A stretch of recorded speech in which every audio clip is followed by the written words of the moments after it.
Mr. Vishal Dupar, NVIDIA Country Head. Thank you, sir, for gracing this occasion with your presence and joining us out here to share with us your thoughts. Next up, let's welcome Mr. Gopi Chand Katraga, the founder and CEO, Mayalin Foundry. Thank you, Mr. Katragada, for joining us out here. What an absolute pleasure it is to have you be a part of this panel discussion. Let's welcome on stage next, Samit Shetty, Technical Solutions Specialist, Autodesk. Thank you, Mr. Shetty, for joining us out here. Now, this promises to be an absolutely interesting one. Ladies and gentlemen, leaving the floor to Mr. Chandrasekhar. Sir, the stage is yours. Please lead the way. Thank you so much. And good evening, everyone. Welcome to this session. I'm sure you've had an insightful day today. And that's going to continue with the panel that I have here. I think they are the torchbearers of AI in this country and the visionaries in this space. So we'll hear from them in terms of how AI is shaping the future of media and entertainment. So I'll quickly get into the discussion, not waste too much time in setting the context. But what I read recently is that the adoption of AI in marketing is a much more older concept than the marketing of AI. And the last 2 years have been that there has been a lot of talk about AI adoption and how it's going to change the world and how it's going to impact all of us. But I think all these gentlemen have been seeing that from years before, and they see the future far ahead from what us, lesser mortals see. So I want to just, pick their brains in terms of how the world of AI is going to shape media entertainment. So to start proceedings, I'm going to ask them a very simple question that to uncover the myth around AI and in India context. Is India at an inflection of AI adoption at scale? And if so, then how will it change the world of the media and entertainment sector? And when you answer that, sirs, please also keep in mind the readiness of India, when it comes to adoption of AI, and we would love to hear your views. Start with Samit. Hello. Good evening, everyone. My name is Samit Shetty. I'm the solution engineer with Autodesk Media and Entertainment. Been with Autodesk for quite a long time. And prior to that, I was an artist myself, struggling as a generalist, doing 3D, compositing, roto, paint, and final output, including render.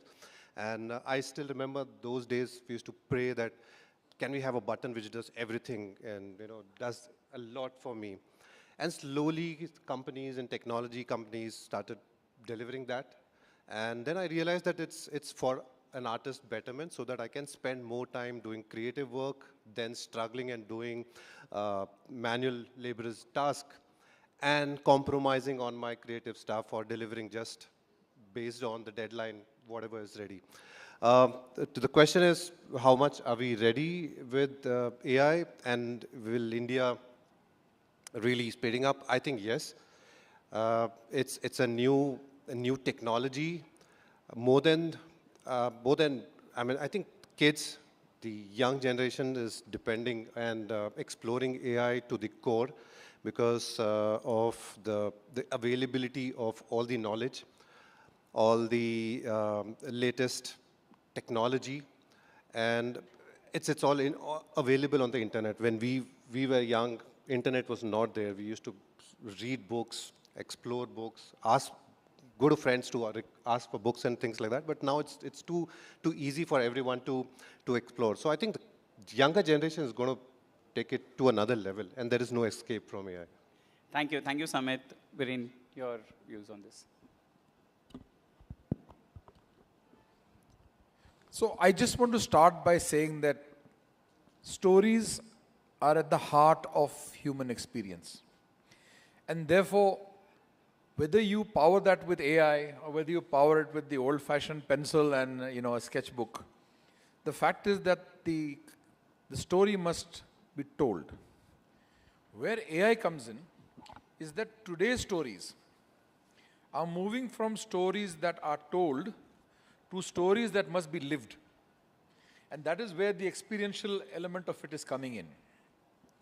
So I'm assuming that when he was an artist and he could not press a button, I'm assuming that he was not using Autodesk at that time because things have changed since then. And we'll come back to this, but how are people that are both practitioners, looking at the future, part of the guts and the heart of the story and hardware, etc., and solutions, and people that are providing the tools and solutions for the future, I think we should obviously have that conversation before we conclude, but I will say three things. Number one, how will it influence India? It will accelerate creativity because it will allow artists to focus more on the vision than the execution. Today, you have to both think of the picture and then painstakingly work on a pixel by pixel basis. Most people in the audience here know that, for example, if we were producing something in animation or visual effects, there are almost 12, 14, 15 skill sets that go into every frame that we create.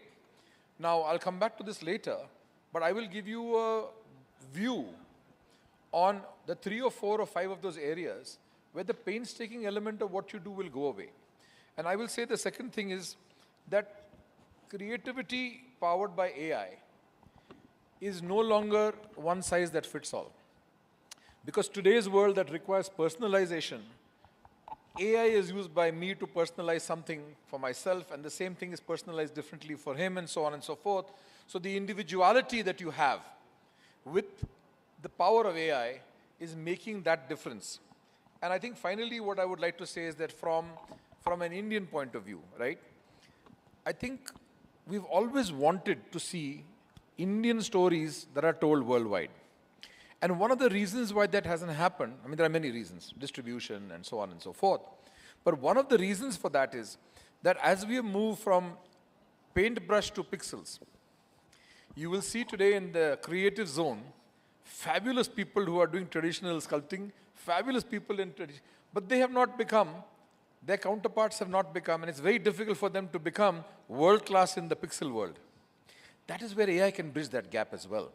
Because it can take them from being a visualizer to being someone who doesn't have to have the craft in his or her hand, or the eye which has to be used for compositing, or the final pixel that needs to go up on a 4K, 10K, 20K screen, and they will be able to use that. So I think these are the areas where this will create the leapfrogging for an artist to become world-class and tell their stories in a very different way. I think these are my opening comments.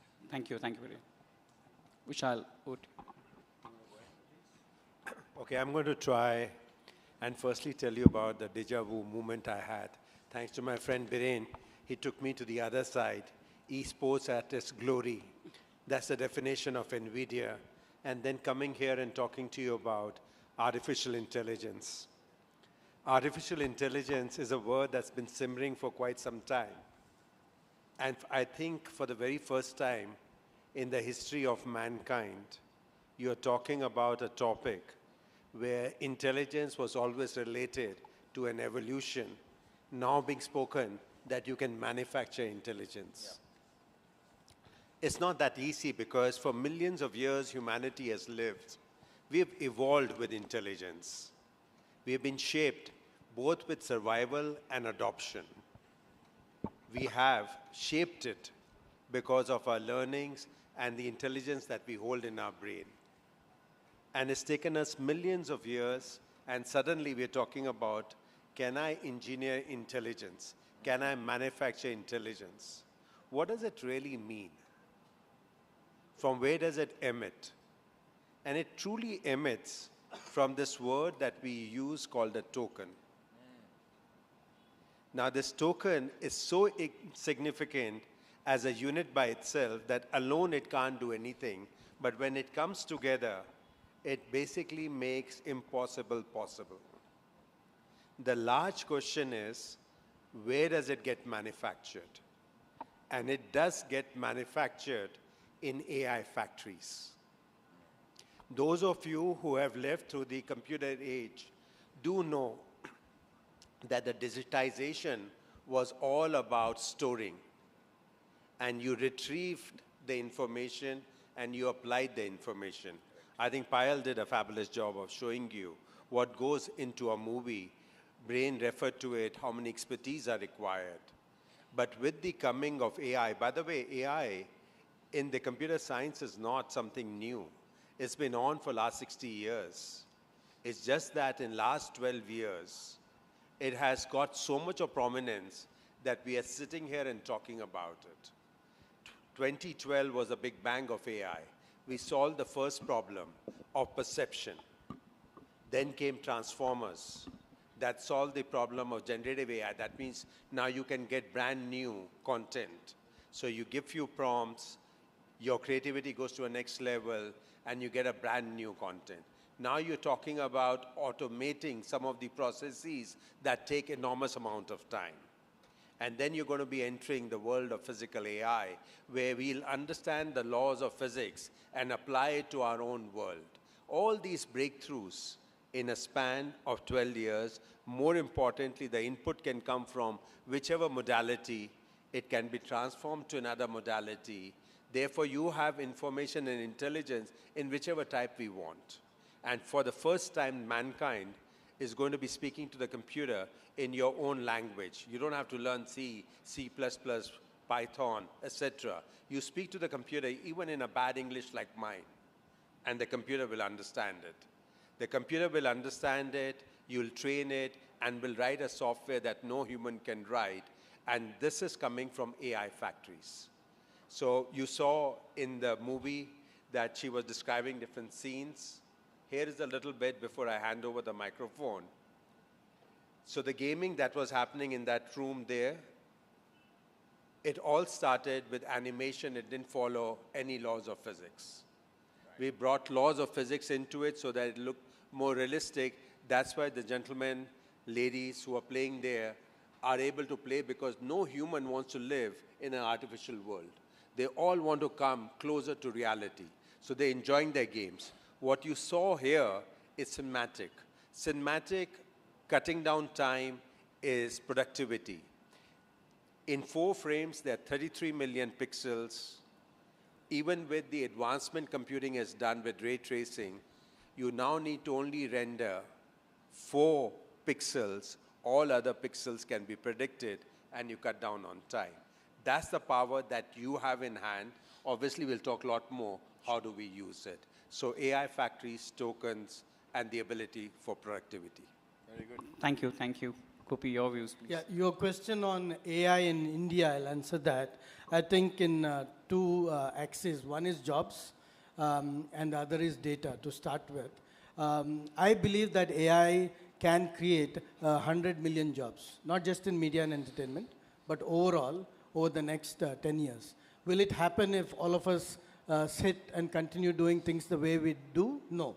So I think the potential comes from the fact that data has to be generated, which is representative of the population that we have. And that data will be pictures, language, spoken, videos taken, and this kind of data and this kind of jobs in the rural sector, easily 70 million. Now, when I say jobs, it's livelihoods. So it can be 2 hours, 2 times a week. That's still going to be much better paying if you do a fair job, right? And so if we are talking about interpolating pixels and creating that intelligence, that comes again from ingesting videos and learning how best should I interpolate between these 2 pixels. Previously, we used to do it linearly. Now we use AI to do that. But the data which goes into that still needs to be generated. So I'm starting off at a boring place, but we do need those jobs, right? So data and jobs is one aspect of it.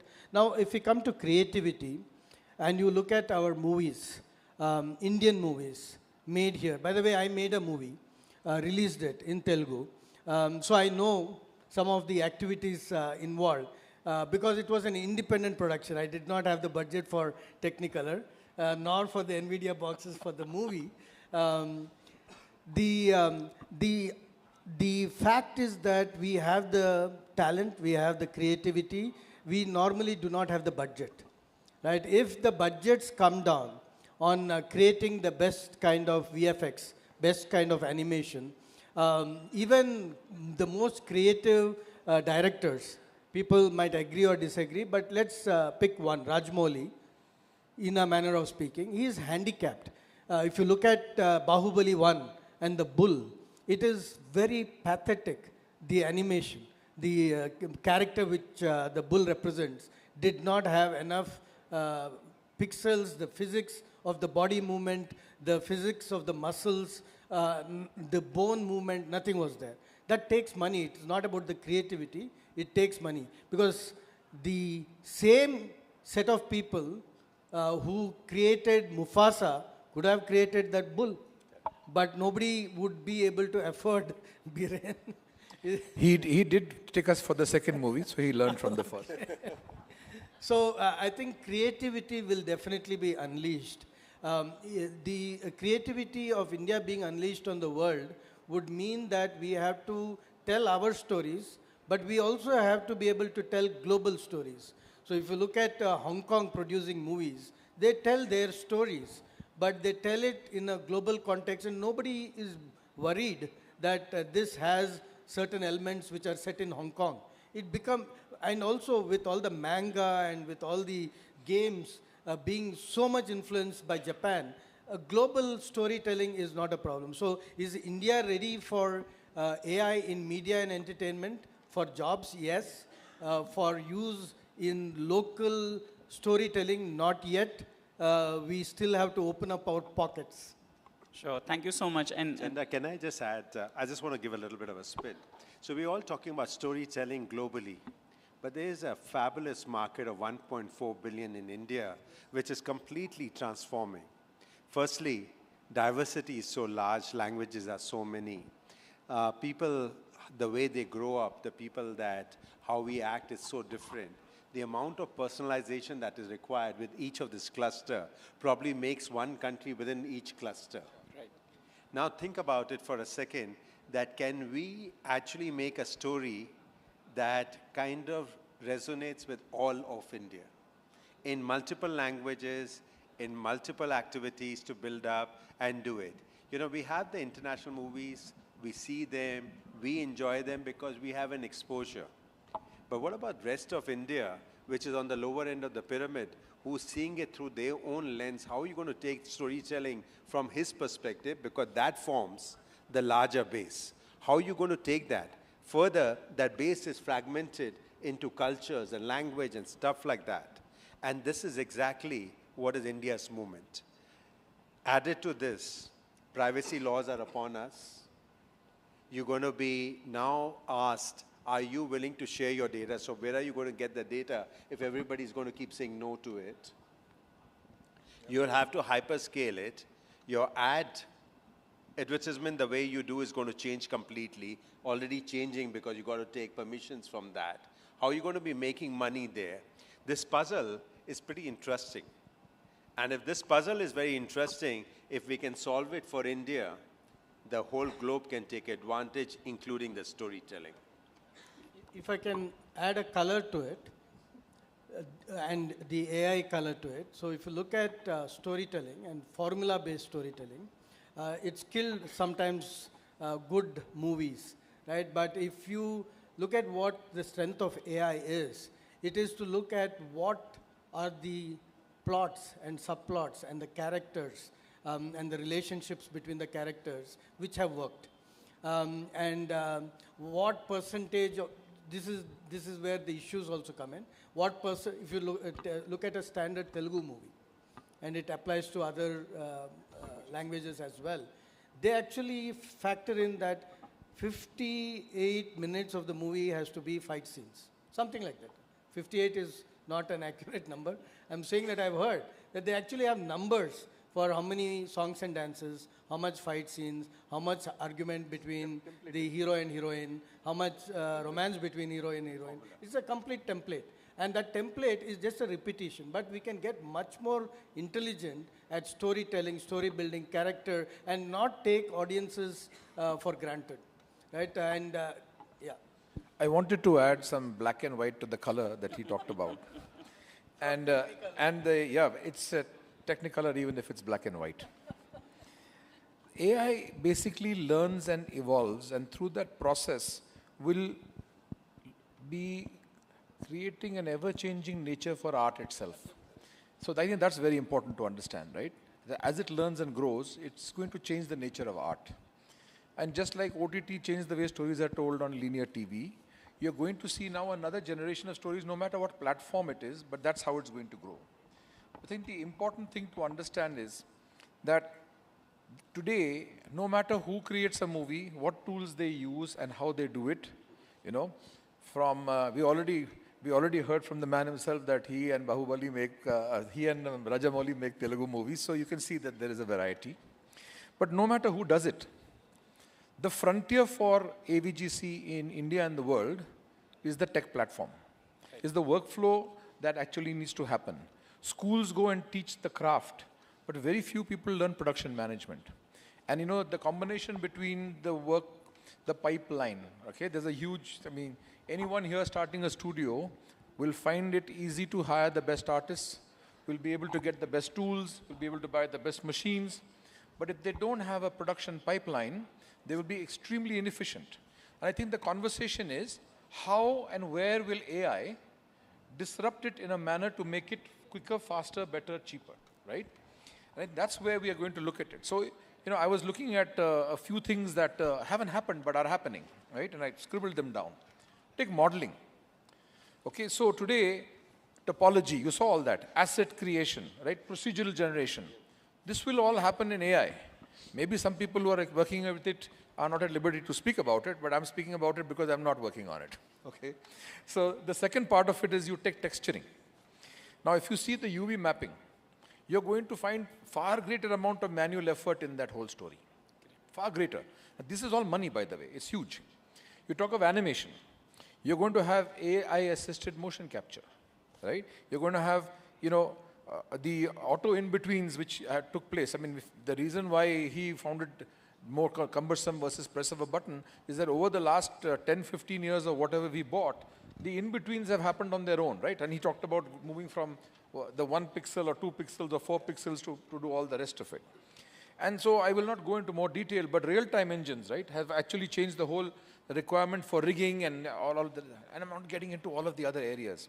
But the point I'm trying to make is that to transform what we do in media in India and to make it, this is all about the workflow changing and where AI will actually make that workflow change. And I think people also have to, we also have to consider the fact that, you know, when we use AI, for example, we make as a company and a brand, the Mill has been making hundreds and hundreds and hundreds of ads in a year. The number is in high 4 digits. Now, when we create, I'm just making this up and we have done it in the past. Let's say I'm making a Coca-Cola commercial for Ramadan in the Middle East. That commercial is not IP for them. After it's run its campaign, it's gone.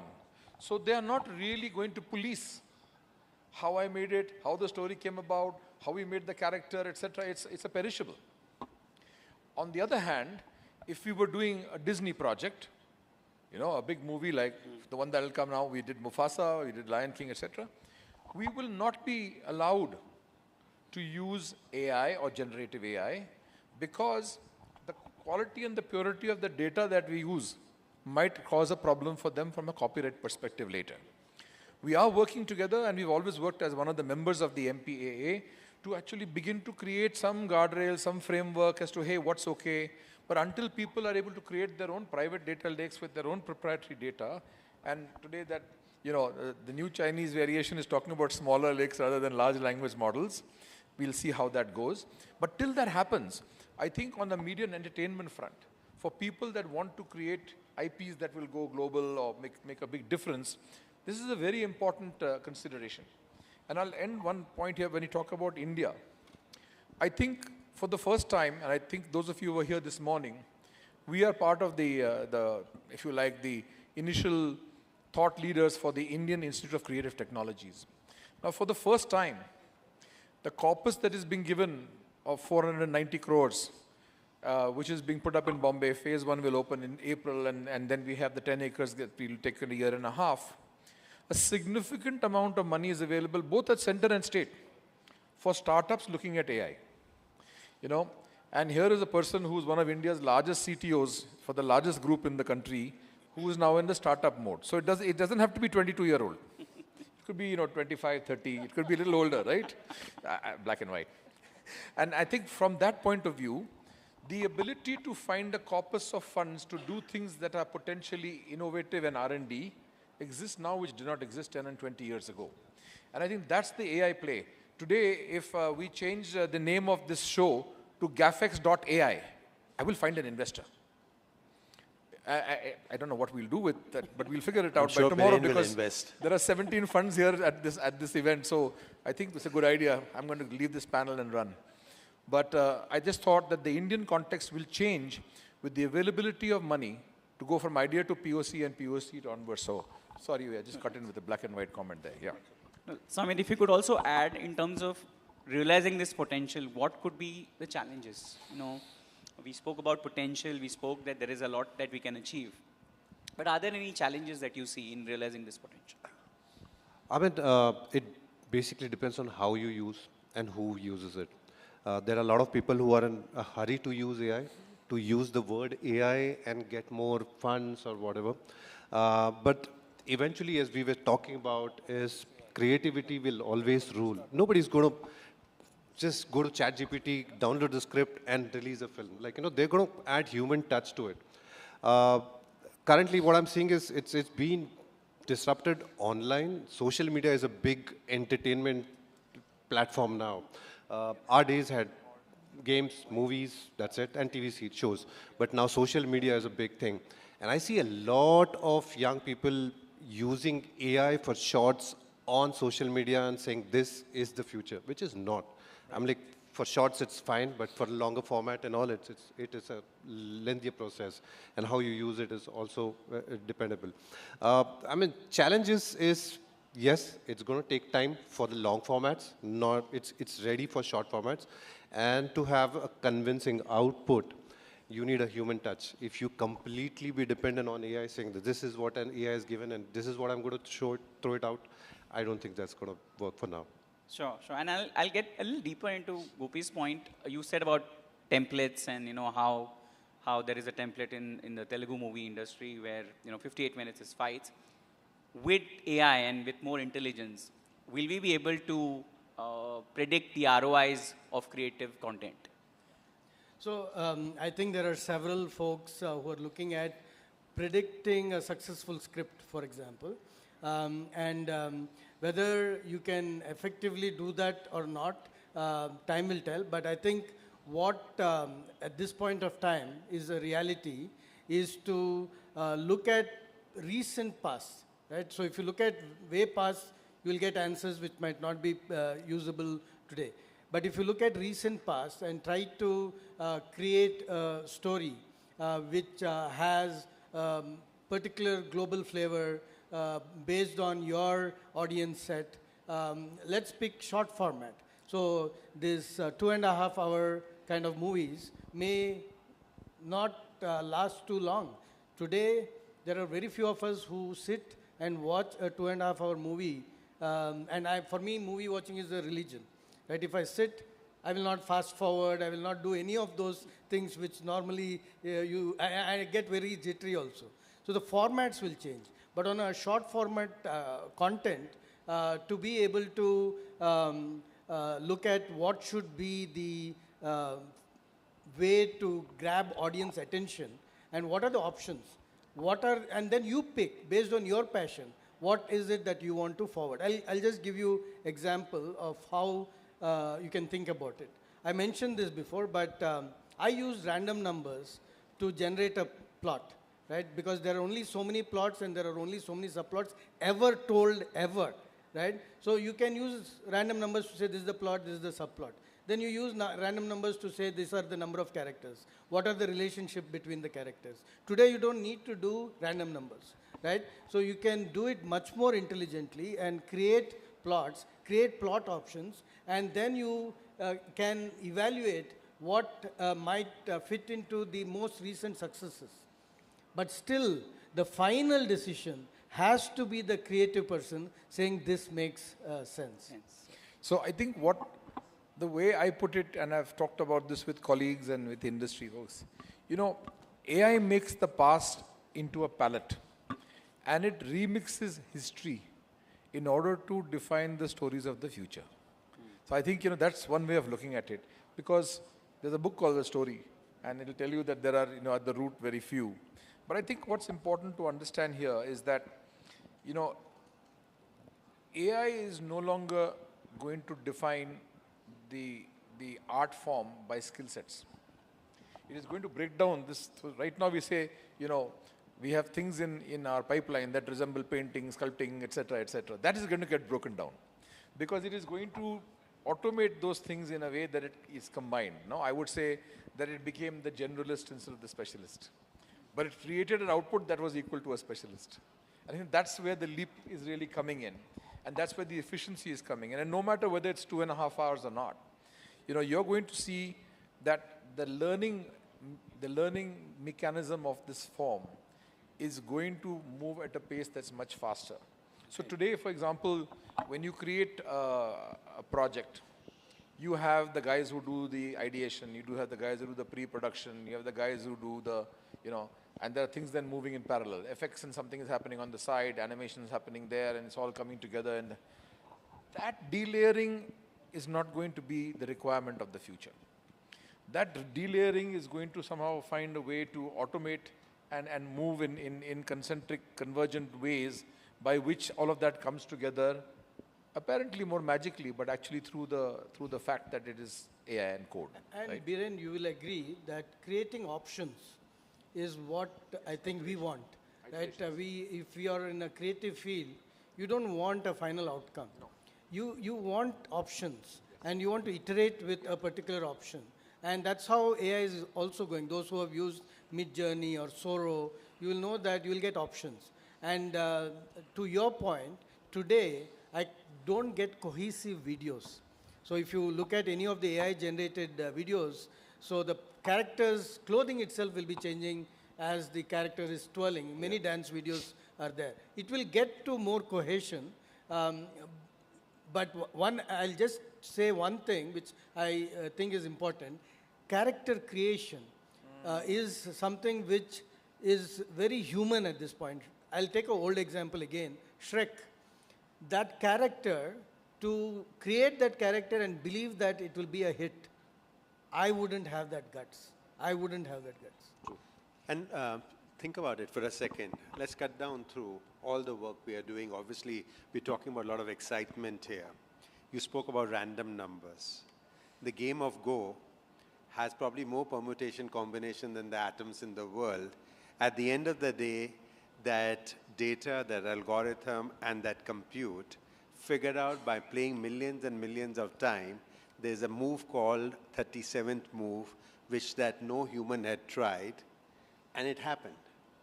That was the novelty of that whole thing. That's what gave us. And it was a bad move for that time. For that which person. Correct. But now, because of that, now look at it from an example that all of us do. Every time we are in distress, we want to go to an astrologer to find out, is all my energies in power? What is he doing? He's also understanding the mathematical relationships and trying to demystify what it is.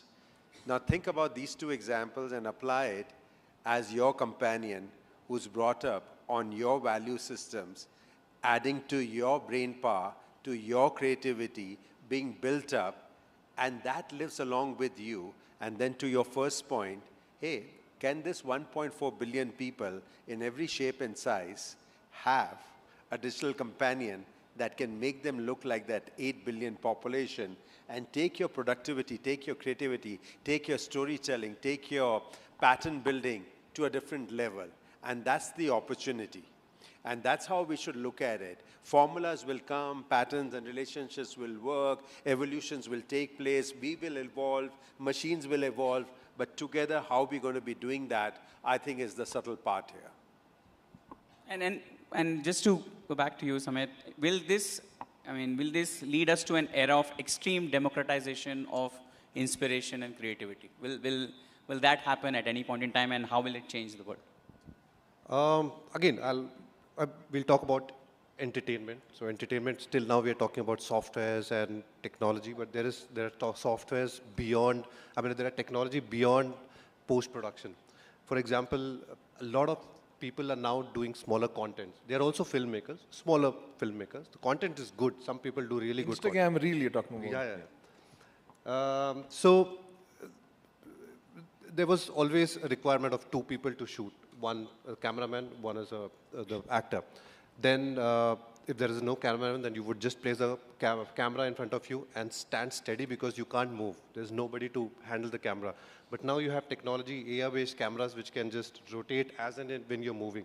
So a single person can still do moving shots, right? So technology has helped also. I mean, AI has helped also to give you flexibility on what you want you can achieve without being dependent on people or a larger team or flexible budgets. So it's going to be, as I said earlier, it depends on how you do it, how you use it, but it's obviously going to be a game changer in many ways. And AI is a new word. It's always, we've called it a new feature in a software or a new technology which has made our life easier by cutting down 5 steps to 1 and, we can deliver things faster. And everyone is in a hurry mode. Everyone wants to deliver faster. Films have become series, which is like 5 to 6 films now, and their deadlines are very shorter, but the budgets are also shorter, but the quality is going intense. Now, how do you fulfill it? Like, you can't say no, but you have to do it and achieve the same quality. And at that point, if AI helps you to get that quality at a faster outcome, I think it's good. I don't know if AI is going to do all the things that we talked about like tomorrow or day after, but I can tell you one thing, that besides weddings, AI will give the hotel business a lot of money for conferences. They will have a lot of people coming to attend it because it is the holy grail. You know, the things that you don't know, right? We don't know, and many people, we don't know who and where God is. So we go rushing to all the temples, right? So this has become a way by which people will rush to talk to each other and try to see, maybe Gopi will tell me the answer, or Vishal will tell me the answer, or Samit will tell me the answer, and Deloitte will make a report, right? And then that... So Biren, I think you were trying to say that other than make a baby, AI can do everything else. Yes, and I'm glad you didn't comment on the weddings. So if I can just add on the democratization piece, be it AI in engineering, which we use NVIDIA for, or be it AI in media and entertainment, there is a domain piece. Which angle the camera should be, and what should be the color correction, and what should be the best way to convey an emotion. These are things which are domain knowledge. So even if you use AI, if you are a prompt engineer, that prompt is a synthesis of extreme experience. If somebody outside of the domain writes a prompt, it will produce unusable stuff. Sure. Vishal, your views on democratization, and then is there a limit to it? Should there be any barriers to that? See, the moment of truth is so good that we need to make this as a part and parcel of our life. For humans to accept another companion, he spoke about the marriage part, but the companion, we have to accept this companion and build this companion. I think our productivity, our efficiency is going to go to a next level. At the end of the day, I think to the point Gopi is trying to say, if I'm not a creative person, if I've never made a movie, if I don't understand it, but I enjoy watching it, then my competency is different. My companion is also more or less built around that.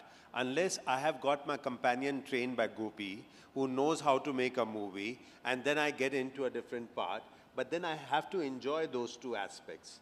Normally, you know that birds of the same feather flock together.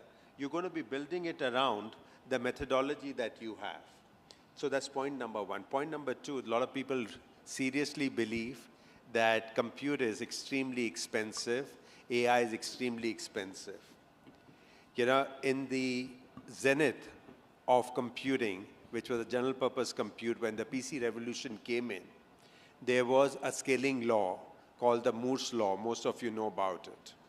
What it did for us at its glory was to reduce the cost of the software by 50% every 2 years, 10 times every 5 years, 100 times 10 years, 1 million times, 10 million times.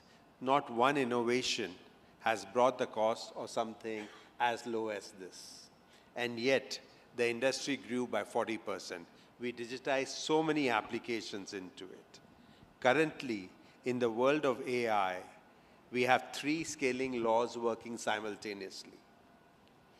If OpenAI models, Llama models costed you, let's say $100 million, 2 architectures back, which was exactly 2 years back. With the next architecture, it became 50 million. With this architecture, it's become 25 million.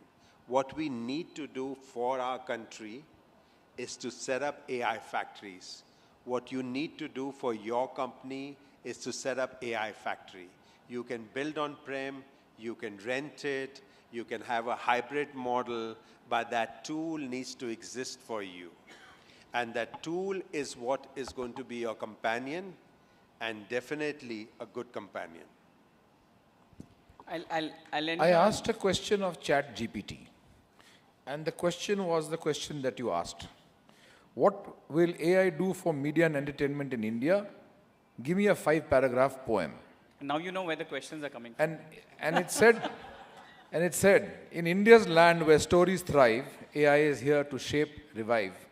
From Bollywood's grand silver screens to gaming realms and digital dreams. With algorithms that craft with grace, AI gives films a seamless face. Dubbing voices, painting frames, rewriting scripts with smarter names. In music's flow and artist's hand, it conjures tunes at one's command. Blending sitar with beats so new, a fusion bold yet rooted true. Theme parks glow with XR might, virtual worlds burst into sight. From mythic tales to sci-fi scenes, AI builds magic live on the screens. Yet heart and soul must guide its way, for art is more than code at play. With minds and machines side by side, India's stories will soar worldwide. There you go. So, no, yeah, so that's a great one. I'll just end it, we've got a few minutes. I just end it with a very simple question. Will we miss the raw authenticity in the future? Will you? I don't think so. Because your, what is, at the end of the day, data? It's your digital experience. It's a learning, it's your experience that is digitized, which is in raw format, that will be available to you.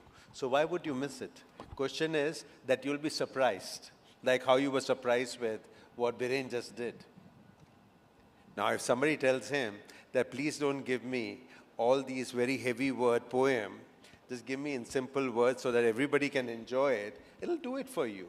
That also would be a surprise. So why would millions of years, especially with our culture, which is 5,000 years plus, with every single common sense sensibility built into it, the way we do it, why would you miss that? In fact, if intelligence needs to be produced, it needs to be produced in this nation. And if we have surplus, we need to export it. We don't need to go to that ChatGPT and get it back by paying for it. We need to build it here. That's the opportunity. So the authenticity is very important, and we need to bring ourselves and use AI as a tool, right? So if you're writing a poem, this is a great way to give an example. But if you're writing a poem which has emotional content, you'll bring yourself into it. If you had a dinner in overseeing Qutub Minar in Mehrauli, you'll bring Mehrauli, you'll bring Qutub, you'll bring the romance of that experience into the poetry, and you rest assured the authenticity will come through. If you did not go to a restaurant overseeing Qutub in Mehrauli, I'll tell you will not be able to write the poem, nor will AI be able to write that poem. And therefore, Chanda, it's very important. A lot of people are saying, oh, AI is there, human has to be in loop. Let AI be in the loop with the human. I have a very different take on this. So, because all of you are too young, you don't know what LP records are. These are, they call it vinyl and all that now. So I used to have a huge collection of LP records. In fact, I would have been a very rich guy if I hadn't bought all my music on LP records, then on cassette, then on CD, etc. And now I can just get it on Spotify. But the LP record had a certain grain. It had a certain sound, right? Which today even digitally people replicate sometimes when you start the song to make sure that it looks like the needle is touching it. And that had a certain, sense, because the dynamic range of music on an LP or a vinyl is, I think, I can't remember, I'm not technical, 120 dB, which is beyond the range of the human ear. So when you're hearing it, you're hearing what you can hear. And maybe the pet in your house can hear the highs which you cannot high, for example. Yeah. Now when I started getting the same album that I'm very used to listening to, later on LP, then on large spool tape, then on cassette tape, etc., the digital compressed sound is very different from the way it used to sound on an album. So Biren, if I can just add to you, that is exactly what AI can do. Bring back analog. The needle moving on the LP is analog. Bring back analog into digital, AI can do that. Yes, of course it can. And the same with movies. So I remember that if you go back 20 years or 15 years, then when you went to a large film festival that showed all these movies, had those projectors and all that with the, with film, there used to be a small corner that used to have the digital films, niche. Today you go to the same film festivals, there's a small corner that shows you films that are shot on reel, right? So you can, that there are some people who will remain passionate about what was the norm before, analog or whatever you want to call it, because they like that evolution, they like that tonality, they like that. And I think it is not about how you create with AI, it's how you consume AI. And I'm giving the example here of the consumer point of view, that I want that. And I think to the point that Gopi made, you can replicate that same thing in the technology of tomorrow. So the very important point about how, you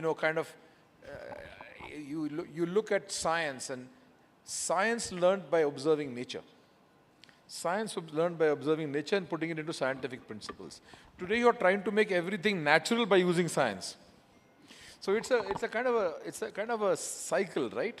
That science came from nature, and now you're using science to replicate nature and create Mufasa, where nothing is with the camera, everything is digitally done, and so on and so forth. I think that's an important conversation point to make.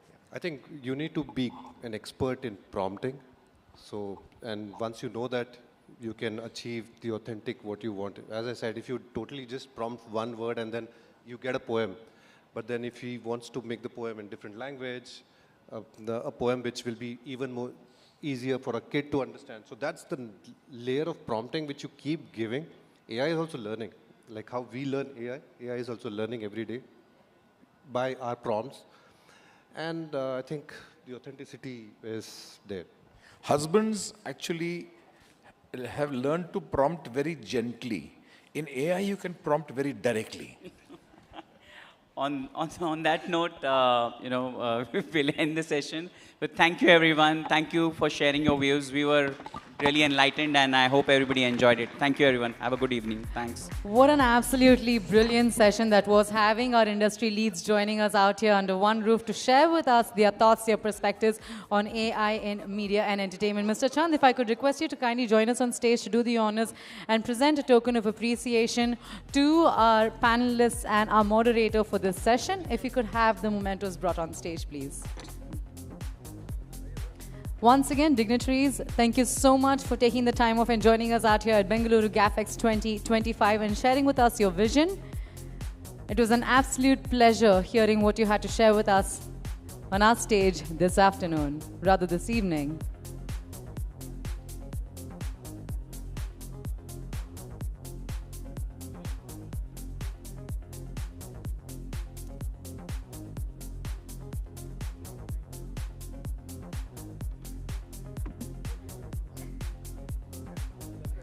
Please put your hands together once again, ladies and gentlemen, and let's give a huge round of applause to our esteemed panelists. Thank you, Mr. Chandrasekhar, for that brilliant moderation of that panel discussion.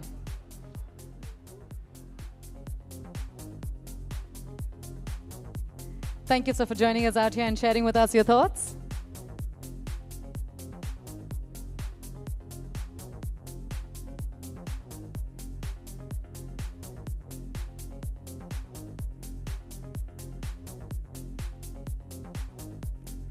Round of applause, ladies and gentlemen, for our esteemed panelists on stage this evening.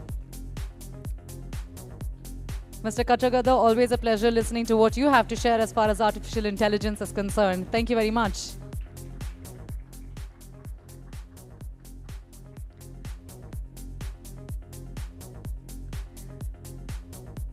And thank you, Mr. Viren, for joining us on stage as well. Thank you, Mr. Chand, for joining us on stage, doing the honors and presenting that token of appreciation to our esteemed panelists. All right, ladies and gentlemen, for our last session of day one of Bengaluru GAFEX 2025, we take you on a deep dive into the cutting-edge technology behind Mufasa, the Lion King. Yes, I love the excitement in the room. I think that's the excitement we need to approach this session with. Exploring how VFX is redefining storytelling in the modern era. Leading this session, please put your hands together and join me in welcoming on stage the Regional Head of Technology